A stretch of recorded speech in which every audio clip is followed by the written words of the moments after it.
The World War II first-person shooter is hardly an innovative idea. While the genre is perhaps a little less saturated with new titles than it once was, it's not hard to list at least 5 good World War II shooters without even trying. Call of Duty 5 World at War, Battlefield 1942, Hell Let Loose, Red Orchestra 2, Medal of Honor Airborne, Wolfenstein, Day of Defeat Source. I've already accidentally listed 7. And to be fair, it's hardly a surprise that this genre is so saturated. After all, the Second World War was the deadliest conflict in human history, involving over 70 nations and mobilizing more than 100 million military personnel across 6 continents. It claimed an estimated 70 to 85 million lives, that's roughly 3% of the world's population at the time, and cost a staggering $20 trillion in today's money, which is roughly 44 Elon Musks according to Google. Because of its unparalleled importance, it has of course been the source of many films, books, poems, art, and as previously mentioned, video games. But one game that wasn't included on my initial list is a little ditty called Squad 44, a realistic World War II simulator that I believe perfectly captures that fine balance of World War II hell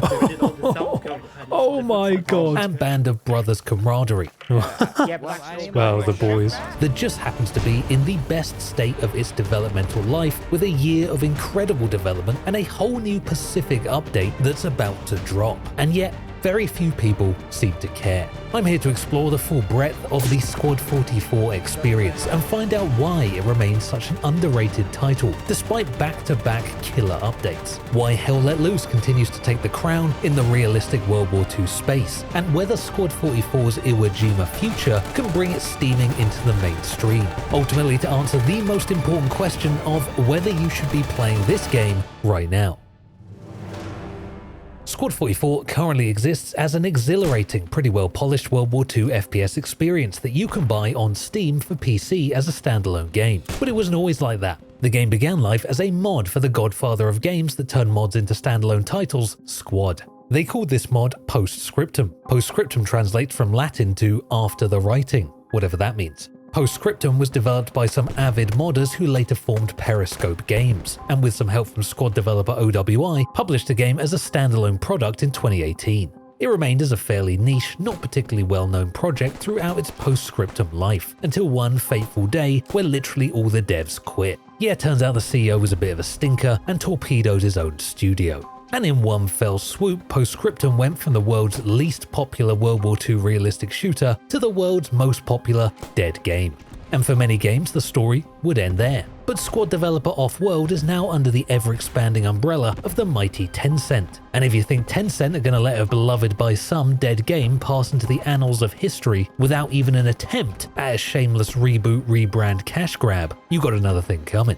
Enter Squad 44, the as of November 2023 rebranded Post-Scriptum, placed into the shaky hands of Mercury Arts, a game developer whose only other project was a mod for Post-Scriptum known as Chapter Mercury. On paper, this may seem like a thoroughly questionable decision, but it turns out that the answer to that question, are modders just better than big AAA developers, is yes. Mercury Arts have not just brought this game back from certain doom, but they've elevated it to a level beyond I think anyone's expectations, and they've done it at a speed I didn't think even possible in the game development world. They have already added the Greek faction, the Australian faction, a new map, a graphical overhaul of the entire game, a complete gameplay and animation overhaul, optimization improvements, a bunch of new weapons, an entirely new game mode called Frontlines, which is probably the best mode in the entire game, and the new hotness, the Pacific, creating an entire Iwo Jima map which includes the all-new Japanese faction. And that's pretty fantastic, but let's be honest, that doesn't mean diddly squat if the game's a pile of piss. The tank is... Whoa. So what even is this game, and how does it work? Well, I'm glad you asked, because I've spent the last month putting countless hours into the game so that I could accurately prepare for you a good few paragraphs on that exact topic. At its core, Squad 44 is a 50v50 large-scale World War II realistic shooter with 20 maps, over 150 weapons, and a variety of game modes to choose from. After almost certainly waiting in a queue because servers are somewhat limited, you are faced with the decision between being an infantryman, a logistics guy, a tank operator, or the commander, if you're feeling particularly prestigious that day. Assuming you've picked infantry, you then pick a class and listen to your squad leader. Or don't, I'm not your mum, she says hi by the way. From here on out, you're a grunt on the front line, hell-bent on completing the objective, at all costs. But which objective? Well, that depends on the game mode you're playing. The big three are frontline, invasion, and offensive. While these each offer a slightly different take on the way a map is played, they all have the same core mechanic. One team is only defending, and one team is only attacking. Except for offensive, in that mode, both teams are openly racist. Just kidding, that's a joke, it's called offensive. Anyway, this attacking defending thing is important for reasons I will elaborate on later. Long story short, you'll be charging often blindly towards the enemy. A lot. And your death is near enough inevitable. There's a guy right here. Really? And if you're not dying, everyone else around you definitely is. Whoa. Tom, no. Help! Pigeon, no! And so when Squad 44 claims to be the most authentic tactical World War II shooter, while I get repeatedly obliterated by artillery fire, or can barely hear myself think over the sound of the MG42, This is loud. That thing is so loud. I'm deaf. or the tank rounds sailing over my head, Jesus Christ. Jesus Christ. Oh my God. or I watch my buddy get gunned down right in front of me, No. or a dude get turned to a torso stump. Oh my God, he's meat chunks. I'm kind of inclined to believe them. They also set the game on iconic, historically accurate battlefields or whatever if you care about that.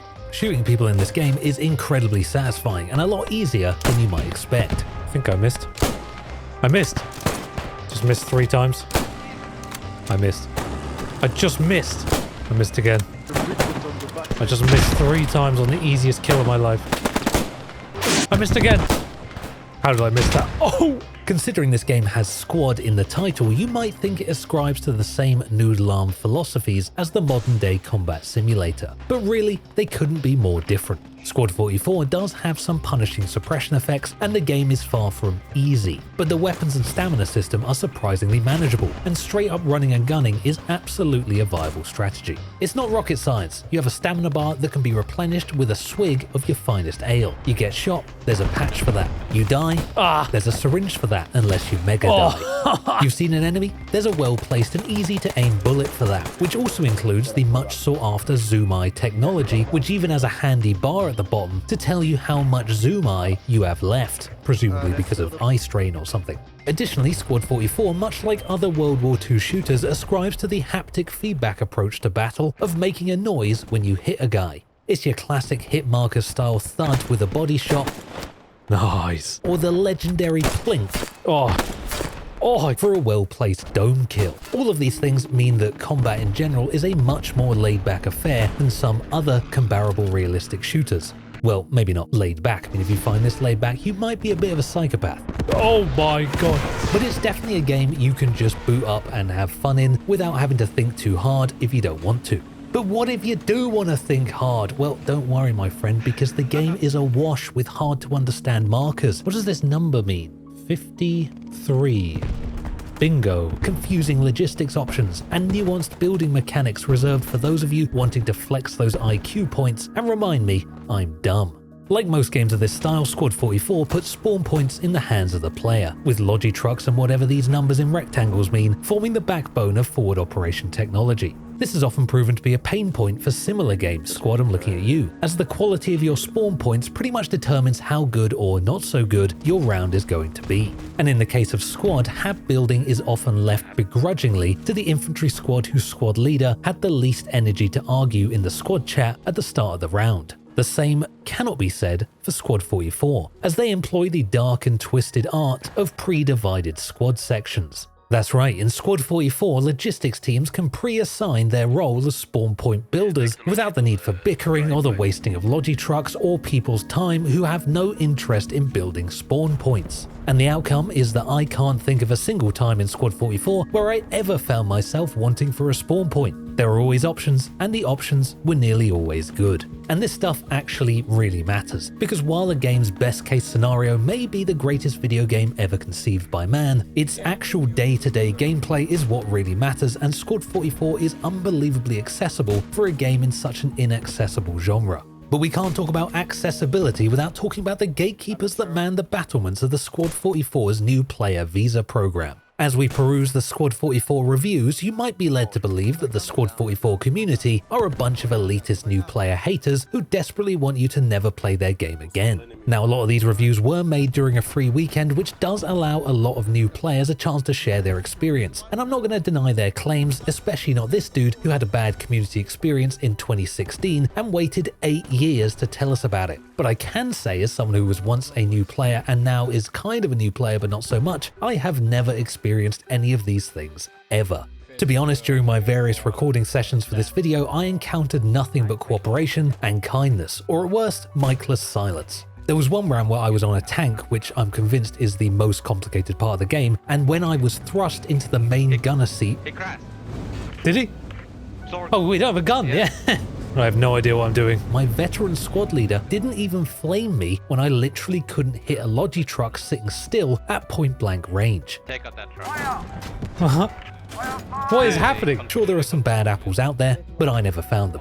A lot of people call this game dead, which I think is a little harsh considering it hovers just shy of 1,000 players at peak times, but fair play, the community is small. Much like my experiences with Project Reality, another air quotes dead game, I found the small community to create a more personal and community-driven experience, with games playing out generally more smoothly and I guess correctly, as there are a decent amount of people on both sides who actually know what's going on. But you can't talk about Squad 44 without addressing the hell let loose shaped elephant in the room. This guy's crouching in. Keep crouching, bro. They can't see you. Oh no. A common sentiment among World War II realistic shooter enjoyers is why play Squad 44 when Hell Let Loose exists? Or a more YouTube-friendly approach, Squad 44 versus Hell Let Loose, let's go! And that's a totally fair comparison to make. Hell Let Loose is a considerably more popular game, clocking nearly 9,000 players a day on PC alone and also being available on console. Both of these games offer a large-scale World War II realistic experience across iconic battlefields with time-appropriate weapons and gore. It's easy to see why someone would have to choose between these. Allow me to help you with that choice. I do certainly prefer one over the other, and no pressure, whatever you pick is probably the right choice for you, but also I will be judging you intensely. Hell Let Loose has 3 core modes: Warfare, Offensive, and Skirmish, but I've found that most commonly you'll find yourself playing Warfare. Warfare places 5 flags on the map, starts each team with 2, sets a timer for 1 hour 30 minutes, and has teams fighting over the middle flag. Once captured, teams must fight for the next flag and defend the previous flag.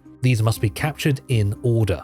There is an established front line which moves forwards with flag captures, consuming any spawns behind the front line in the process. Very importantly, this mode has no tickets. Teams are restricted by resources but have unlimited respawns. To put it more basically, in Hell Let Loose, much like real life, your death, and by extension your life, is kinda meaningless. Because of this, Hell Let Loose and Squad 44 play surprisingly differently. In Squad 44, your death loses your team a ticket, so your life and how you preserve it matters, especially as an attacker.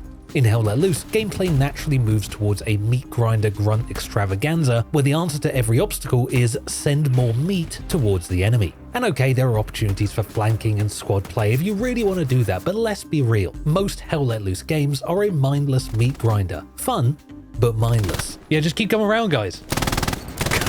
In Squad 44, employing the meat grinder strategy will actually lose you a game pretty fast, especially if you're an attacker. Thus, using actual tactics and an element of squad play can prove beneficial. I've found that in Squad 44, your actions as an individual soldier can actually prove impactful for the team as a whole, while I struggle to say the same for Hell Let Loose. The spawn is right here. Hello? Anybody? Another important distinction, and I said I'd come back to this earlier, is that Hell Let Loose requires teams to simultaneously organize attack and defense, as 2 flags are always in play. Oh, shock horror. No one's defending. Or Squad 44 makes one team defenders only and the other team attackers only. This naturally allows teamwork to emerge in Squad 44, as it's easy for even the newest of players to figure out where they're supposed to go and how they can be helpful. In Hell Let Loose, there's an awful lot of everyone blindly attacking and no one defending, or the other team does the exact same, and communication between squads, which I've found to be rare in that game, is required to get everyone on correct tasks. Weirdly, Squad 44's simplicity in its objectives actually allows for more opportunities of naturally emerging teamwork, which is quite the feat that I haven't seen in many other realistic shooters of this kind. These differences I've found to be fittingly summarized within the main menu of each of these games. In Squad 44, you look down on a group of soldiers putting together a battle plan above a map of the battlefield. In Hell Let Loose, you stand alone in the snow. Don't get me wrong, Hell Let Loose has some great features, most notably the dedicated sniper squads, which frankly every game like this should have, and probably slightly better graphics and a much more active and wide-reaching community. Got killed f***ing straight away. With plenty of servers to choose from. It's just overall a bit brainless and devoid of teamwork. What is this guy doing? It's delusion. What the... Who are these people, man? Most of the time. Because of this, I've deemed Squad 44 to be the thinking man's Hell Let Loose. Squad 44 is still not that hard and doesn't require an insane amount of thought, but the rewards for thinking in Squad 44 far outreach the benefits of thinking in Hell Let Loose. And I already know I'm going to get a bunch of comments saying you're just playing the wrong servers, bro. And to you, sir, I want to remind you that my views on Hell Let Loose are filtered through the eyes of a new player experience. A player who will likely simply join the first available server with free slots. Fun fact, the server queue system in Hell Let Loose only allows for like 5 people in a queue, which is an absolute joke. Now, I've called Squad 44 a great World War II simulator.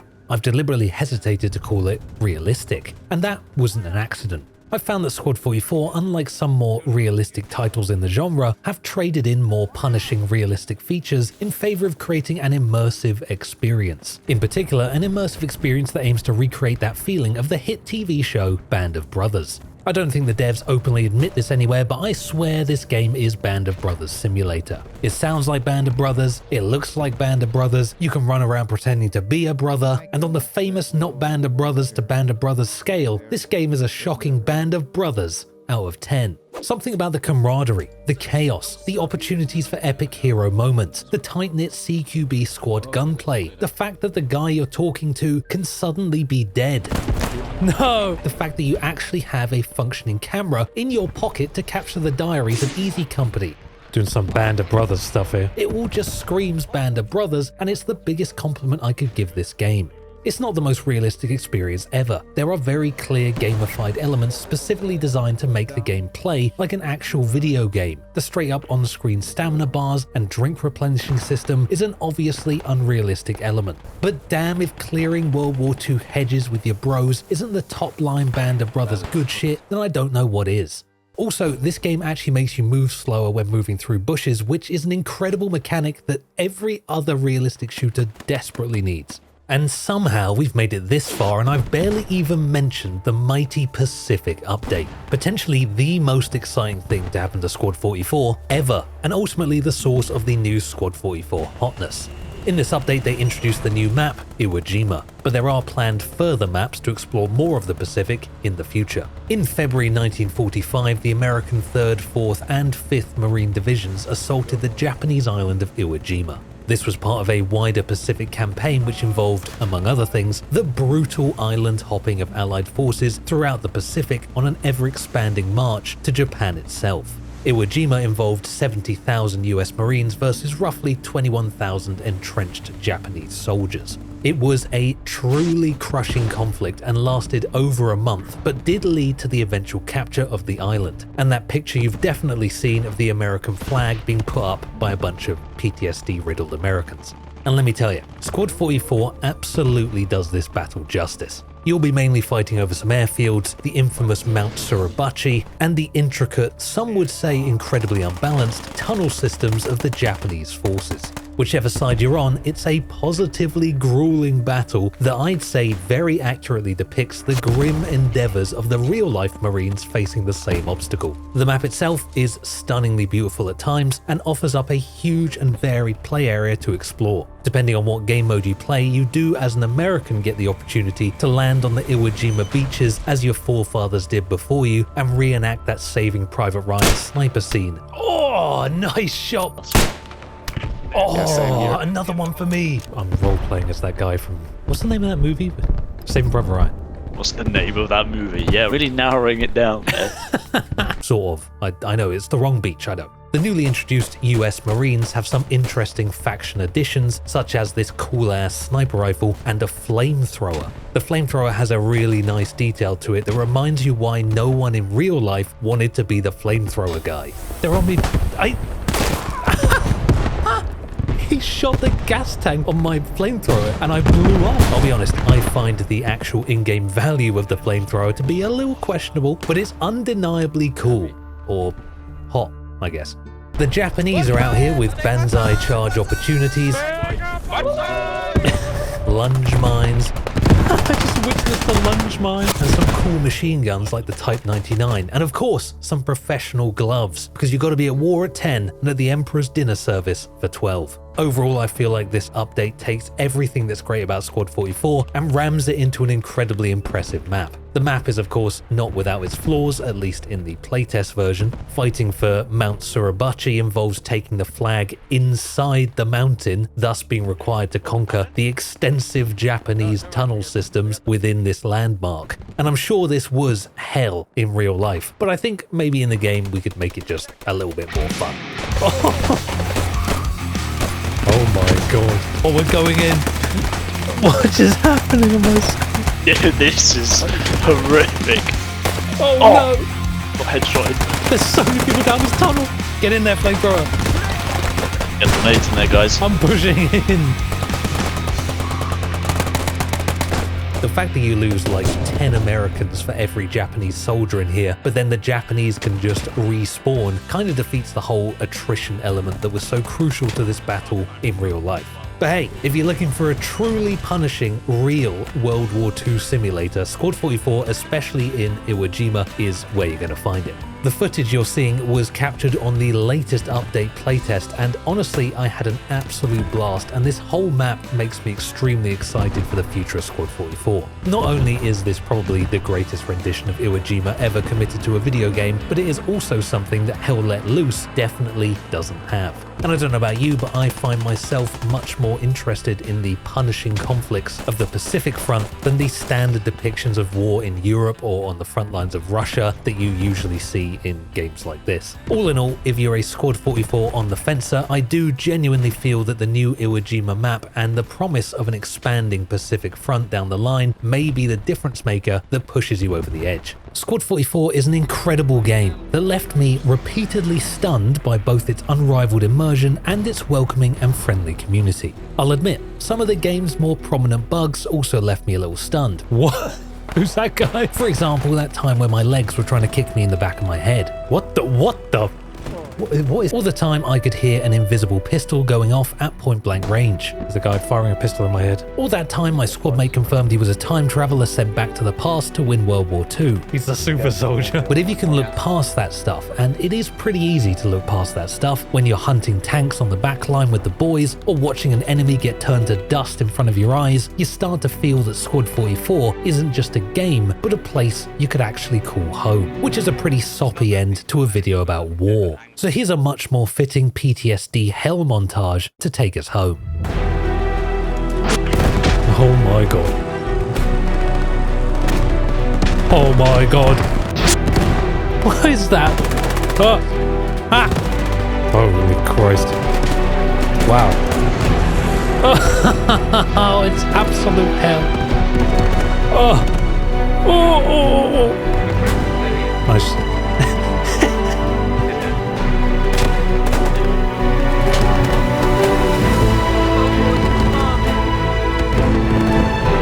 The MG guy's dead. This is absolute hell, man.